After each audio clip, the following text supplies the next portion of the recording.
and welcome to the Just Call It podcast. I'm happy to be back, everybody. It's January 16th, 2024.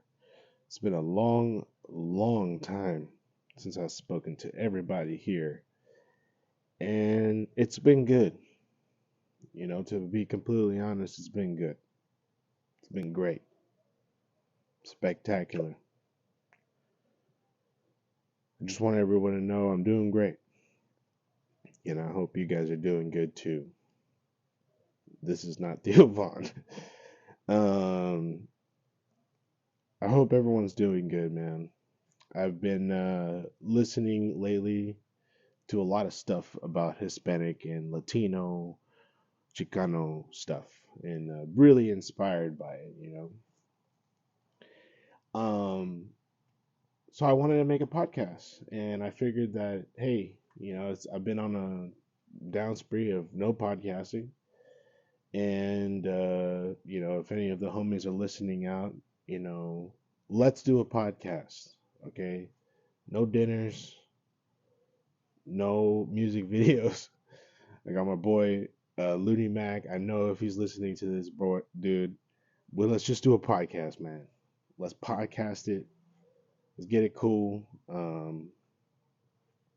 Let's podcast, man. If anybody's listening, give me a shout out here on YouTube. I'll somehow reach out to you. Anyways, I got really inspired because now I want to first, well, how can I explain this, man? First of all, I want to thank Cat Williams.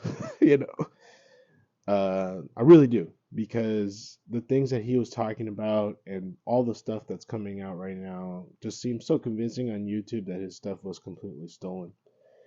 And kind of revealing how media really does pull and direct, and it's like a black hole.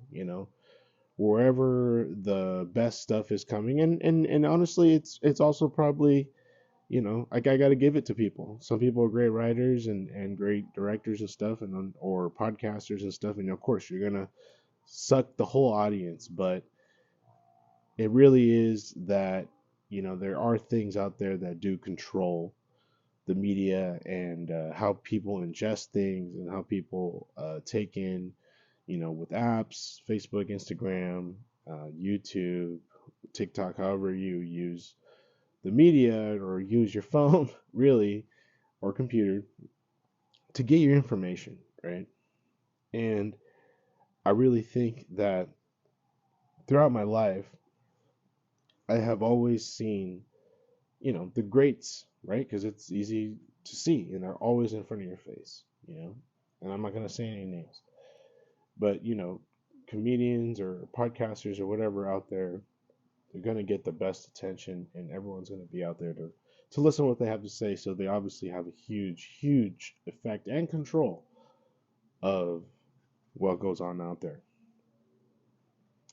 So, like I said, Cat Williams kind of shed a lot of light in talking on Shay Shay Club or whatever. Great podcaster, by the way. Uh, about his view on the comedians and the people today, which I'm not going to talk about what Cat Williams said. I'm sure people already know a lot about that. And if they don't, go check it out. Just type in Cat Williams on YouTube, everything will come up. But I decided to come back into podcasting because Cat Williams kind of like inspired me a little bit, because it's kind of crazy how he also has a really powerful voice coming from a totally different end and perspective. And it's sometimes wild to hear, but sometimes it's hard to hear and listen at the same time. You really got to pay attention and just leave it at that. So I wanted to get back into the podcast as inspired, and I wanted to change up the podcast, guys, and I'm thinking about change the name or what. But I wanted to start off this year with a podcast that's kind of different, kind of a different perspective on life, on culture in America, or the Americas, as you want to say it, you know, North, Central, and South, that life is very different, you know. And growing up here, being American, I grew up going to school just like everyone else. And graduated high school. It was hard, but I made it. But didn't really finish college. Now, I wanted to first say, before I start this podcast, that if you are take things very sensitively, do not listen to this podcast. If you're racist, don't listen to this particular episode of my podcast. Um, if you don't like hearing the things about empowerment of Chicano, Hispanic, or Latino culture, do not listen to this podcast. Now, if you are Hispanic, Latino, Chicano, uh, you might like this podcast. So keep listening. I wanted to talk about the history a little bit that's kind of like not really said in our schools of today. Now, right now, there's a lot of Black Lives Matter stuff out there. And I am fully aware of it and also really respect it in a way where uh, it's great to see empowerment of African American people in the United States and also really like empowering everybody to kind of stand up of all different types of races and genders and stuff like that.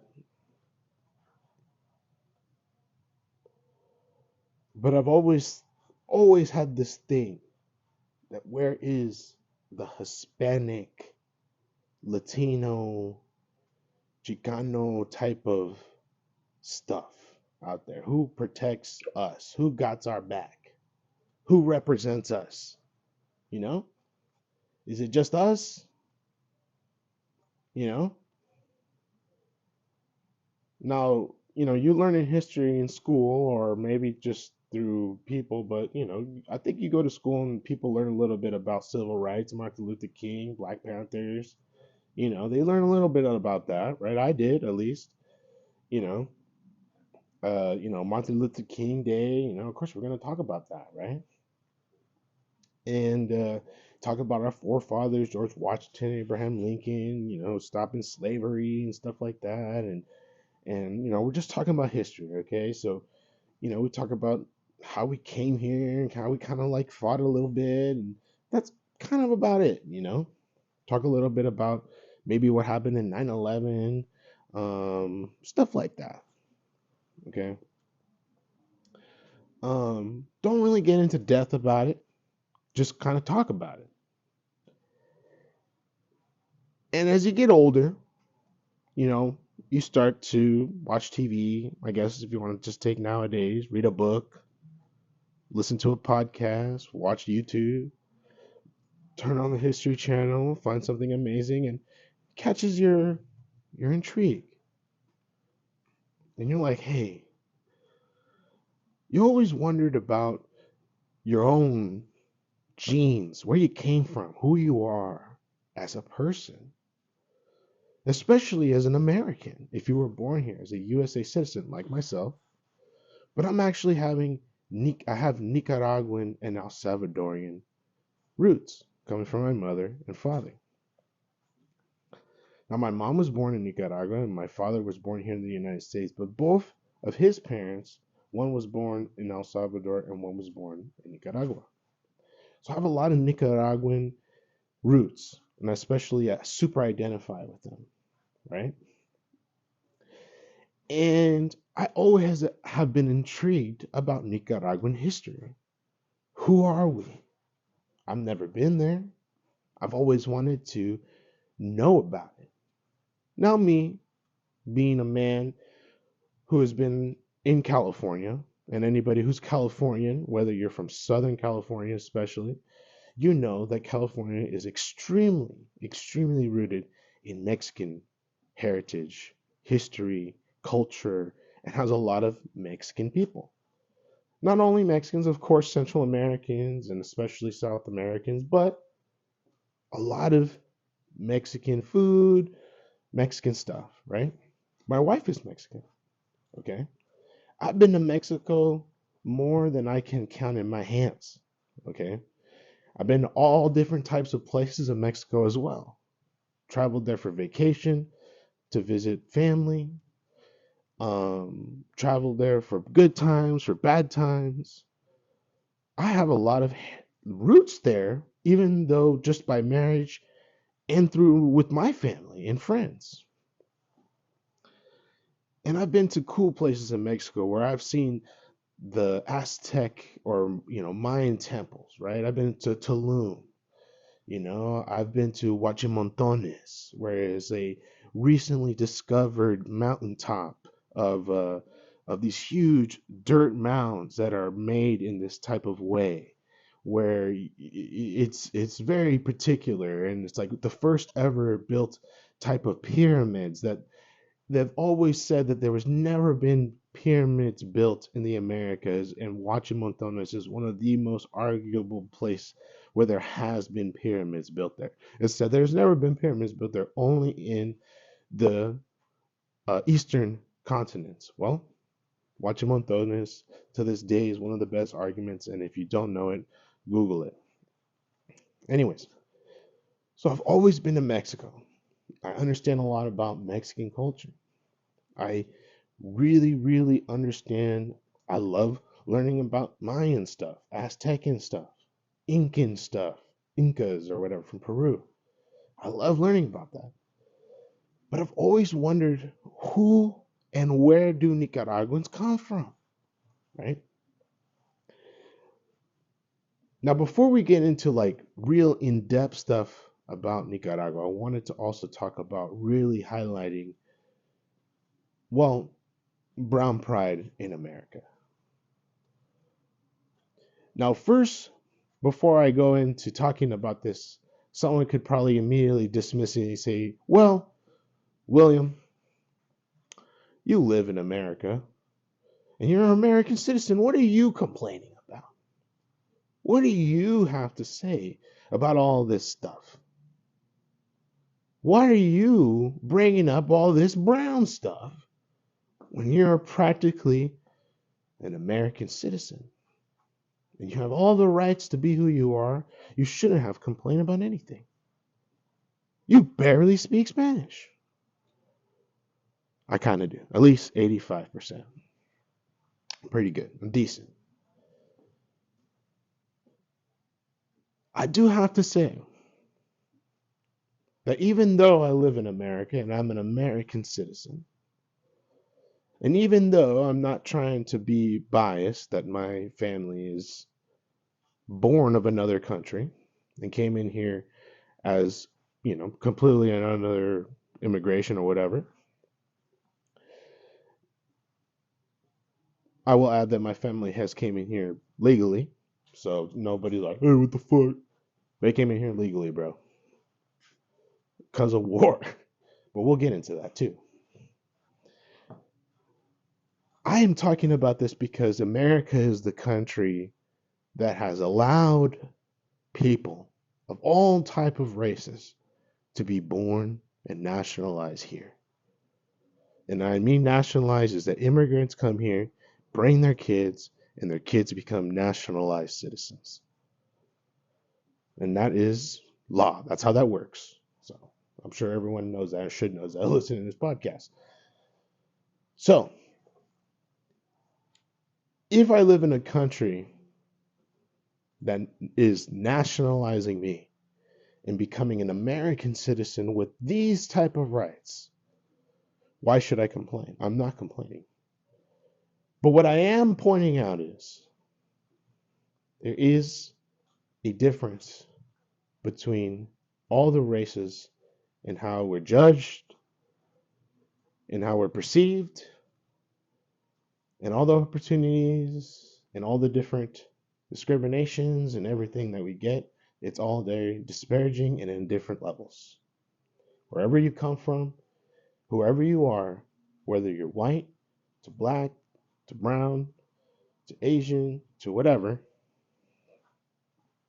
you may be, in America, we all get some type of discrimination because we live in a country that has all types of folks of all type of races and religions or non-religions. And with that said, we must live in a place that's in peace with all this standing together. So, in conclusion, just before we get into deeper in the podcast talking about Mexican, Nicaraguan, Hispanic, Latino, Chicano culture, and if this is not for you, I please ask you, you don't like this shit, don't listen to it. But if you think someone else likes it, give it to them. Because it might be little diamond knowledge for them to be intrigued to dig more deeper into their roots.